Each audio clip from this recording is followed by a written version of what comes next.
Hello à tous. Bon, petit message aujourd'hui pour vous rappeler un petit quelque chose qui sert, qui dépanne bien.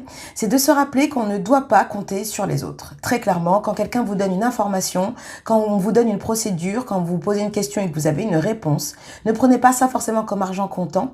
Prenez le temps de vérifier si cette information est bonne et surtout si elle est complète. Parce que parfois, les gens, ils vont nous aider, ils vont vouloir nous dépanner et ils vont, même des fois, quand on va se renseigner dans une administration, on va nous dire certaines choses et en fait, c'est pas toujours juste. Et au final, quand on fait confiance, on se retrouve coincé parfois dans certaines situations.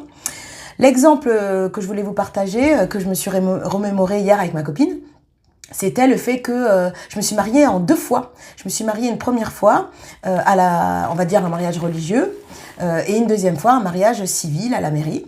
Bon, enfin religieux mais pas officiel. Bref, je vous la fais courte, mais en fait mon problème c'est que je m'étais jamais mariée de ma vie. J'ai pris 1 an pour préparer mon mariage, normal, assez classique. Je me suis pointée à la mairie et j'ai demandé quel papier j'avais besoin pour me faire un mariage à la mairie. Donc on m'a donné toute une liste de documents à fournir et puis surtout tout ça a été répertorié sur une feuille dont on avait barré une partie en disant ça, ces documents-là, vous n'en avez pas besoin. Je dis oh ok cool et je me suis absolument pas posé de questions en me disant que elle sait ce qu'elle fait et puis bon voilà je suis quoi les directives.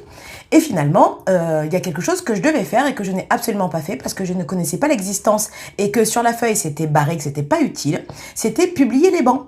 Ça va peut-être en faire rire certains, mais je ne savais pas que pour se marier, il fallait publier des bans. Et donc, ne sachant pas qu'il fallait le faire, et la demoiselle ayant barré le fait de devoir le faire, je ne l'ai pas fait. Donc, par acquis de conscience, la semaine du mariage, j'ai envoyé mon futur mari à la mairie et je lui ai demandé de vérifier si tout était OK. Vraiment, acquis de conscience.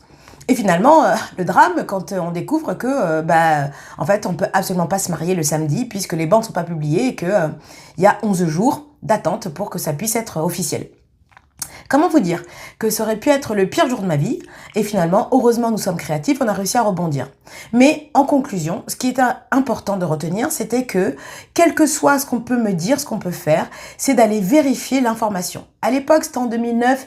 Bon, là, Internet, c'était quand même moins démocratisé. J'ai pas eu le réflexe d'aller vérifier sur Internet. Mais en 2025, il paraît quand même peu probable que vous n'arriviez pas à trouver la réponse à votre question. Donc, si vous avez une information, vous avez besoin d'un renseignement, allez chercher l'information auprès des services qui sont censés être compétents, auprès des personnes qui sont censées avoir la réponse, mais prenez toujours le temps de vérifier si cette information est juste et si il vous manque pas des éléments.